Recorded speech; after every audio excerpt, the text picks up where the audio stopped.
Hey guys, Scott Deputy here, eXp Realty in Wilmington, Delaware, and today we're going to answer the question, how can I sell my home and buy a new home in this competitive seller's market without ending up homeless?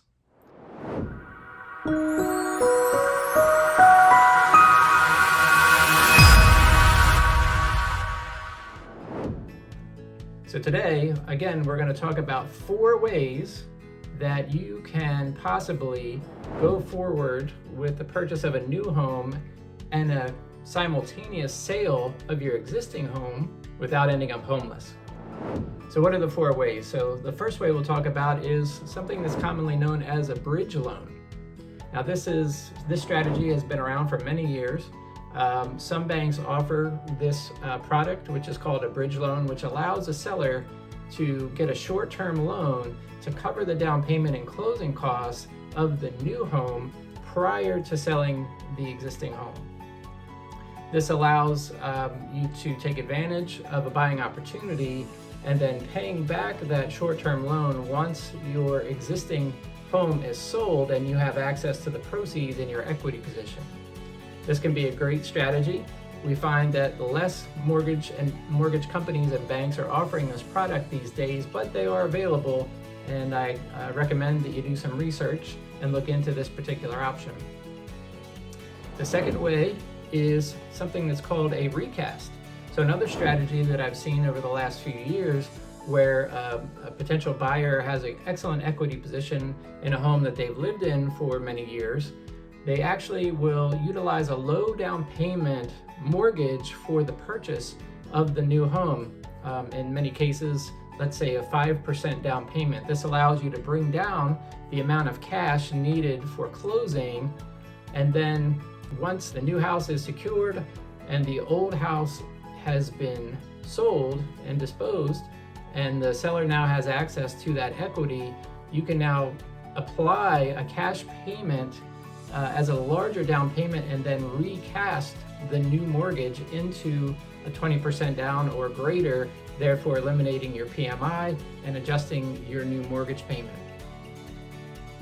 Another great strategy, and probably little known in the marketplace. So again, you'll need to find a lender that does specialize in that type of opportunity.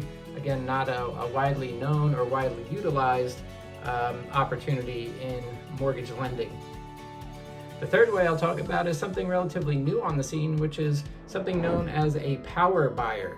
So what on earth is a power buyer? Well, there are companies now built around this model, companies such as Knock, Ribbon, even some national lenders like Annie Mac have created programs where they can make you what they call a power buyer, meaning they will arrange to fund your new home as a cash buyer and then allow you to refund that payment to them once you have sold your existing property. Now again, there's fees and processes involved in something like this. However, it does provide a great strategy, especially again in a competitive market where you could be competing against other offers, to put yourself in a position to be a cash buyer via a power buyer program where this lending company is actually going to fund your entire purchase of the new home and then allow you to then subsequently sell your existing home, cash out your equity, and then repay that entire loan and restructure it into something that has a 20% down payment, etc., creating a whole new loan and a whole new mortgage product. So very interesting. It's been an innovation, again, as a result of the seller's market that we've been experiencing for many years. I guess to their credit, they recognize this opportunity in the marketplace and the need that homeowners have when they're trying to make these moves, knowing that, well, I might get 10 offers on my home, but what if I'm one of 10 offers on the house I'm trying to buy? I can't go in with a home sale contingency, so what do I do? And this is a great solution for someone in that position. Last but not least, this is not really buying and selling simultaneously. However, it does keep you from being homeless per se in a transition, which is the rent back option. So we've seen over these last few years an increase in seller rent backs in real estate transactions. What does that mean? So a seller rent back is when you agree to sell your home to a buyer.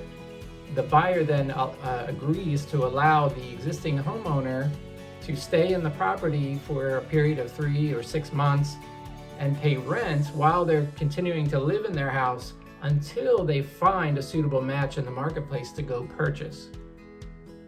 So the advantage of that obviously is that as a seller, you're able to complete the sale of your home and actually collect the equity in the form of cash, and then have that ready to deploy when you find your next match in the marketplace, your new home, so that you have that money for down payment and closing costs, or for the entire acquisition, obviously, depending on the situation.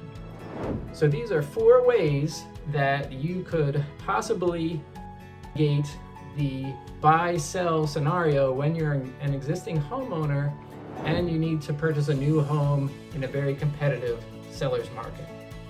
I hope you found that helpful.